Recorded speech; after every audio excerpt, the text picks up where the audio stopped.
Hello everybody, I'm Blaze and Rebecca, and welcome back to Ace Academy. We're back here with, Uncle Kaido. Gee, thanks. Maybe it's a good thing you didn't have kids. He laughs. So, what was the phone call tonight about? Kaito turns solemn again. Part of our agreement for our separation was that we will both do whatever it takes to keep up the pretense of marriage when it involves our careers. Oh, why not? She's going on some sort of retreat with her girlfriend.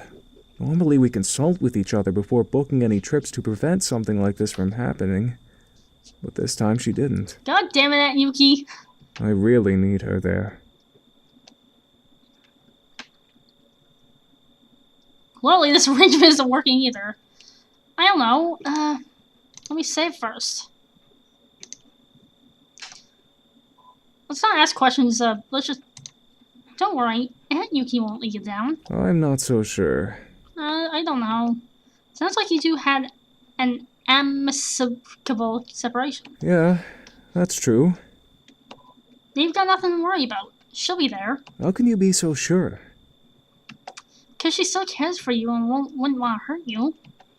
Kaito grins. Who knew you were such a romantic? What? No! I wrestle bears and stuff. You did not wrestle bears, Riley. I'm just teasing. Seriously. Thanks. Oh. Uncle Kaito glances at the clock and stands. I didn't realize how late it's gotten. I have an early start tomorrow. Don't you always have an early start? You get up before I do. True, but I have an even earlier start than usual. Ick. We say goodnight and Kaito heads upstairs. I go into the living room and turn on the TV. After watching my shows and the news, I turn in for the night.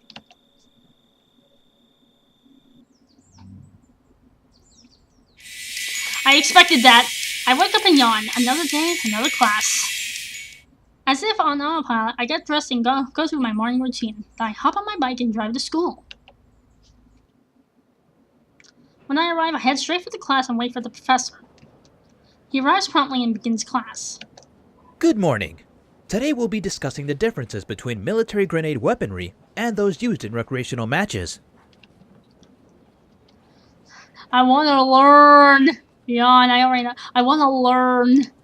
This should be interesting stuff. I focus on the professor's lecture. The fundamental difference between the two is that military grenade weaponry are configured for energy output, which can cause lethal damage. Recreational weaponry is closely regulated so it can't actually destroy the gear frame. Since the shields on a gear get the brunt of the damage, we consider a depowered gear in recreational matches as destroyed. What if someone brought in an unregulated weapon for a match? Before every match, the equipment of each gear is checked and double-checked to ensure the energy output is within proper parameters. What about the qualifier matches? There was a gear that did some energy output override thing. Hi. As one of the class looks at me.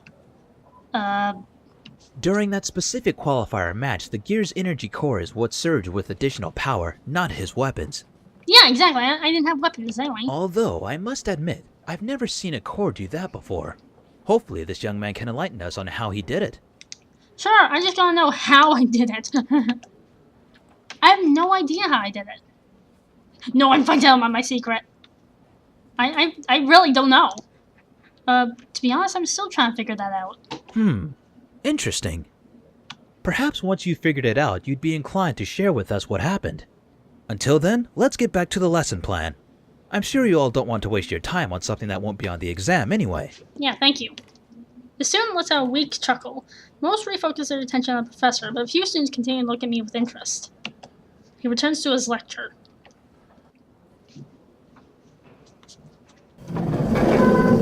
Once class ends, I hurry out of the room. My phone is already in my hand by the time I get outside. Let's see if anyone's free. How about Yuna? I dial Yuna's number and wait for her to answer. Hello? Hey, Yuna. Hey, Yuna, it's Riley. I was wondering if you got some time to hang out. Maybe we can have another tennis match? I'd love to, but I've got class in about half an hour. I was about to stop and grab a coffee. Would you like to join me? Yeah, that sounds great. I'll meet you in the cafe. Okay, see you soon. We hang up and I walk to the cafe. Yuna's already there by the time I arrive. She sits at a table near the window. After ordering myself a coffee, I join her. She smiles in acknowledgement as I sit down. So, what class do you have next? Just one of my PHPT degree requirement classes. It's not one of the more interesting ones, so I'm not too excited about going. Oh, Do you have any more classes today? no, all done for the day. That must be nice. Her eyes sparkle as she sips her coffee. So, how are you spending your free time between classes? Anything fun? It varies. I'll go to the library to study or chill in the pilot's lounge. Generally, I like to spend some quality time with my gear. Ah, She glances at the teal stripes on my uniform as she takes a sip from her coffee. what made you decide to be a pilot? Well, my dad was an engineer and I grew up building mechs with him. He and I actually built Eagle together. Eagle must be really special to you then. Yeah. So why didn't you go into engineering? My dad always wanted to be a pilot, but he was colorblind so he could never become one. He always encouraged me to be a pilot instead. I never even considered then doing anything else. Don't get me wrong, I'm not just doing it because my dad wanted me to.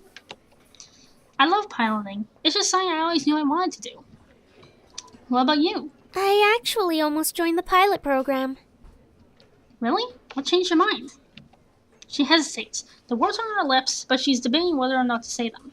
There were a lot of factors, but the biggest reason I chose to study PHPT is because pilot health and safety is frequently overlooked.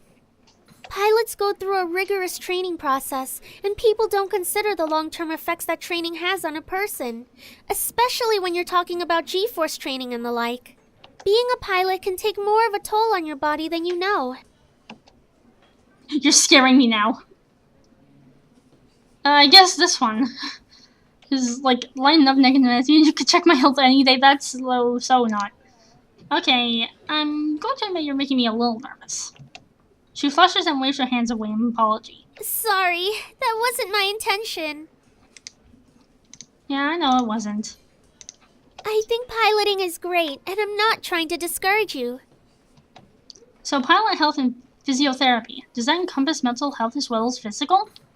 Yes, definitely. Most people tend to forget that a healthy mind is just as important as a healthy body, but an unhealthy mind can just be as destructive, if not more so, than an unhealthy body.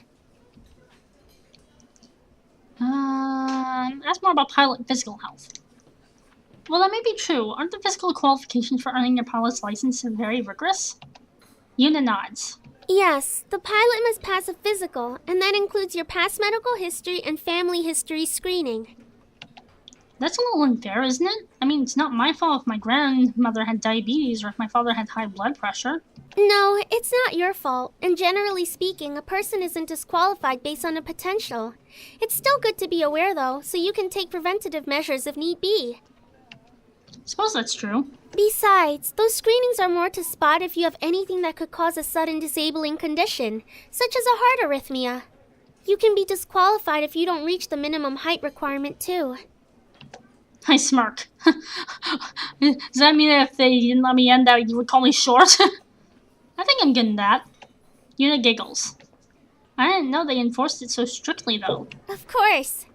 A pilot needs to be able to comfortably reach all of the controls in the cockpit. That's why the minimum age to begin gear training is 16, when most people have gone through their growth spurt.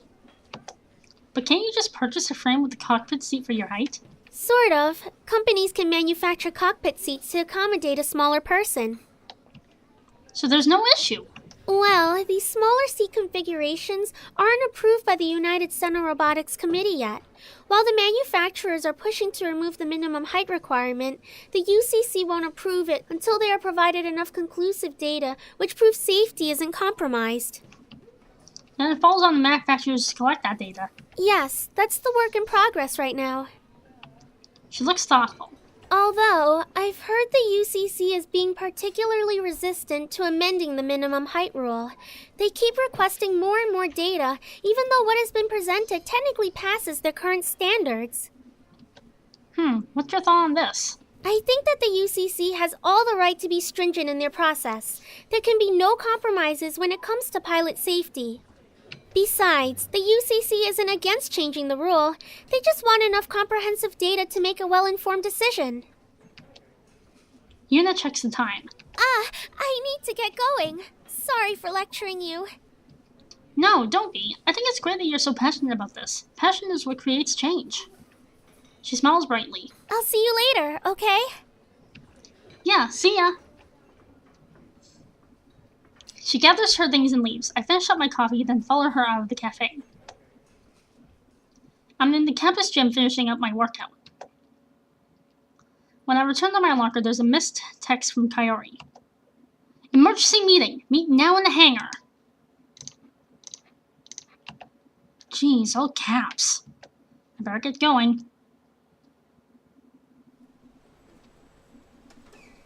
Hi. I arrive at the hangar about the same time it shows Mayu. Kaio waits impatiently in front of her gear. Finally! That took you a while. I just saw your text. I literally came here as soon as I got your text. I texted before heading over here so we'd be on time. Guess you walked faster than me. Kaori dresses the rest of the team. What about you guys? Sorry. We were having lunch, and I guess we lost track of time. Kaori blinks and waves her hand dismissively. Never mind. We have more important things to discuss. Like our sponsor situation. Yeah, about that. Everyone becomes serious. Our gears need a lot of maintenance to return to peak fighting condition. And the next round is tomorrow.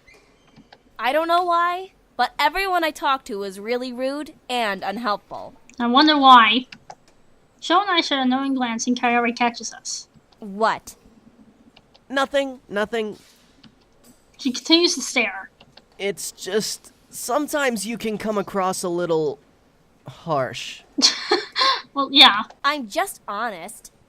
Sure, but honesty doesn't make people like you. You need to get in touch with your soft, warm, feminine side. Kaori raises an eyebrow. Is that what you do? Yes!